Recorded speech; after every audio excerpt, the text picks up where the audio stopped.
it's Mo.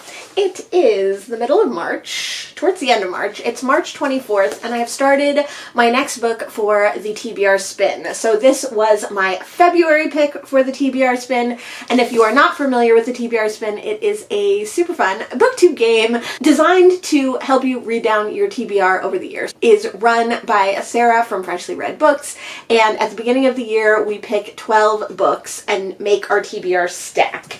Each month, Sarah does a live show a little bit before the end of the month to pick our book for the next month. So in the end of December, she did a live show to pick our book for January. Sarah spins a wheel that has prompts on it, and the prompts lead us to pick a book off of our stack of 12. So in January, we had 12 books. We spun the wheel, picked the prompt, used the prompt to pick the book, read the book, and then in the end of January, Sarah spins the wheel again, and we pick off of our stack of 11 books. So I am behind. I was behind last year. This is the third year for TBR Spin, and the first year I was on track. The second year I got quite behind, so in January and February I caught up. Now we are into March, and I have done the TBR Spin for January 2025 and then picked my book. I vlog all of my TBR Spin books, so you can watch every TBR Spin video that I've ever done listed down below. But specifically, you can watch January. In January, I show you the stack for 2025. I pick the January book, I read the January book, and then I picked a February book. Except I kind of didn't pick a February book because I was between two books, but I decided to go with The Dancing Girl of Isu and Other Stories by Yasunari Kawabata. This was translated from the Japanese by J. Martin Holman, and this is a collection of Japanese modern classic short stories. I've read two other books by Yasunari Kawabata, at least one of them, for the TBR Spin in 2024. So I really like his writing. He tends to write about young men who are a little bit lost in life, who are a little bit misogynistic, a little bit afraid of women, a little bit in love with women. This one kind of follows that same theme. There are two parts to this short story collection. The first part has 4 or 5 longer short stories, and then the second part has a bunch of very, very short stories. And it says in the editor and translator's notes that those stories were ones that he would work on, that he would do like a page, and they were called like palm of hand stories. So they were just like very quick, 1 page, very short stories that he had come up with. Kawabata used that as an exercise of writing, and he had written many of those, which had previously been collected in different works, but this book collects like most of the majority of the ones that hadn't previously been collected. The first part, the first story, is the titular story, The Dancing Girl of Isu. So I have read that one. It is about a young man who is on break from college. He's doing a walking tour of various towns that all have hot springs. This location, wherever this is in Japan, I'm not quite sure, is a common theme in Kawabata's writing. Snow Country, which is the first novel that I read by him, was set in these kinds of towns, this area. Maybe even the second one. No, the second one wasn't. So we see this as a common theme, this area in Kawabata's writing.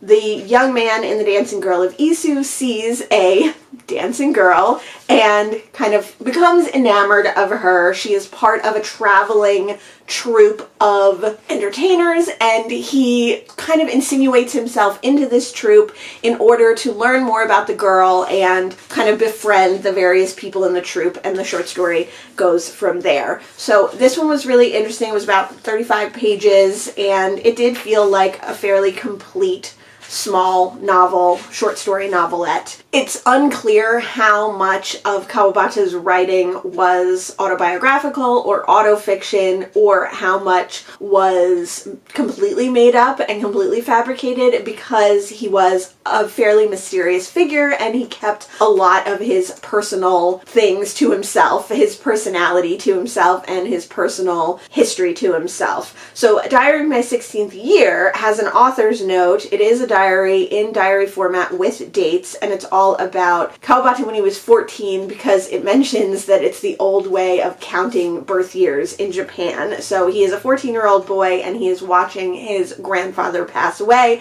and he is commemorating that time with this diary. But then there are inserts in the original diary from when Kawabata was 27, and he kind of doctored the diary or made things more clear. And then there's another author's note at the back that is Kawabata later in life, in his 60s, and he's going back and saying that he actually changed things when he was 27 and that it was not all completely true, but now he has added more things that were true. So it's a little unclear in that second story whether it is fiction or whether it is not fiction. And then I'm on the third longer of the short stories, Oil, and that's about halfway through the book. But I also did go through and read all the palm of hand short stories that were like a page or less. So I'm actually further along than this. And none of those palm of hand stories have stuck with me, but the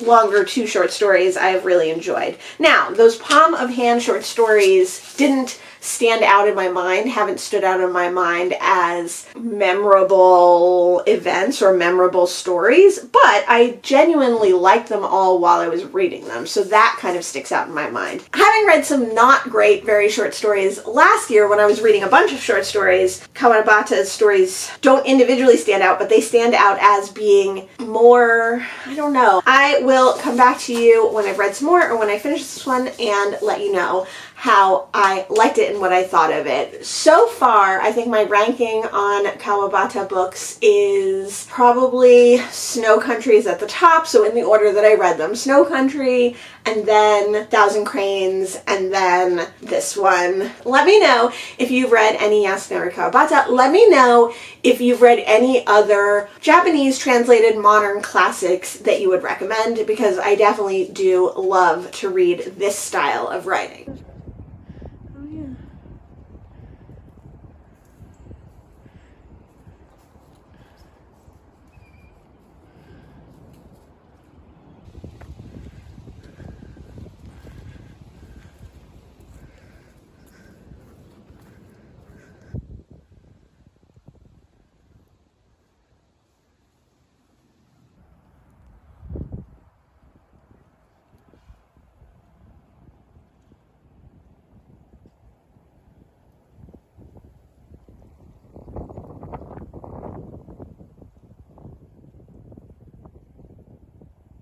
It is April 3rd, and I have finished The Dancing Girl of Isu and Other Stories by Yasunari Kawabata. So the first part of this is like 4 longer short stories or novellas or novelettes. The first one is the titular story. Then the next 3 are kind of variations on a theme of Yasunari Kawabata's writing from when he was a teenager, when he was like 16 or 18, about when he was younger than that and his grandfather dying. So all the stories are slightly different. Some of them are supposedly directly pulled from his diary, like Diary of My 16th Year. Some of them are more fictionalized versions of events that you see at that time or events that happened in his life. And some of them are like even more fictionalized versions, you know, somewhere in between.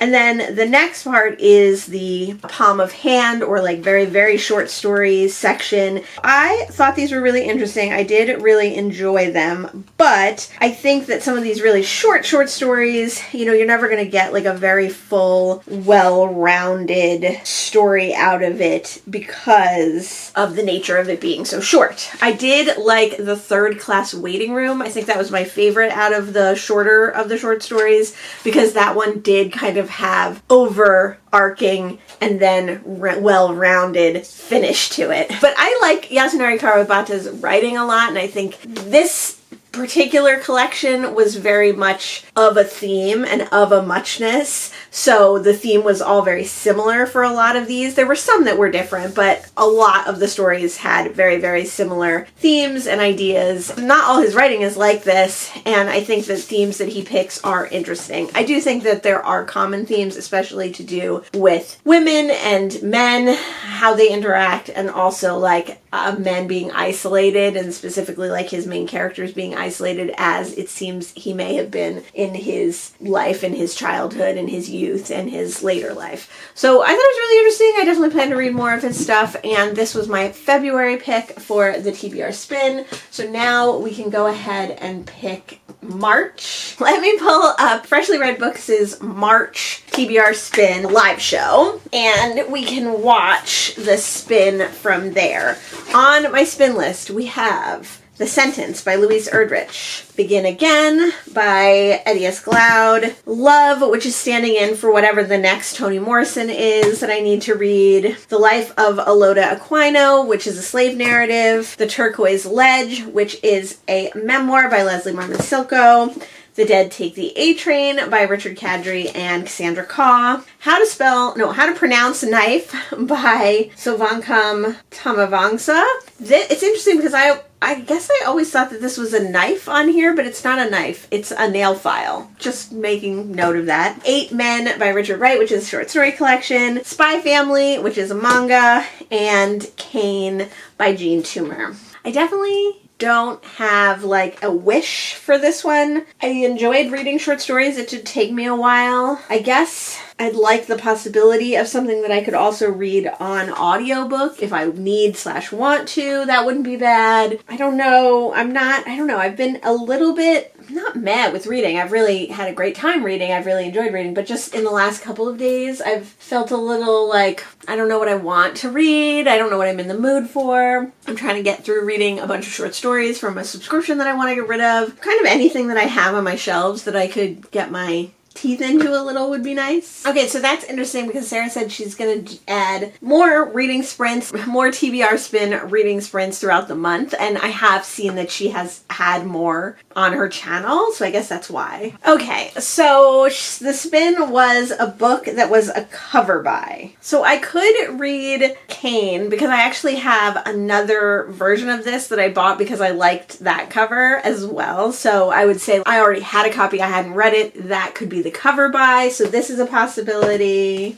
I definitely think The Dead Take the A Train could be considered a cover by because the cover is so fantastic. I've only heard bad things about Cassandra Kaw's writing, really. Not that I need to hear good things about a writer, but like from what I've heard, I'm not sure if I'll enjoy this. And this is very different than anything else that I'm reading. I think other than that, maybe you could consider a cover by would be like Begin. And just so you know, remember, I bought very few of these. I did buy some of them, but I buy only used books, so I'm not going out to a bookstore and just buying things because of the cover. But a lot of these books I also got from Little Free Libraries. Now I knew I had already wanted to get Begin Again, but James Baldwin is on the cover, so you could consider that like a cover grab. Okay, so here's the other version of Cain that I got. So I forgot actually which one I had first. I had one, but I liked the cover. I think I got this one second. Either way, I'd probably read this on audio. So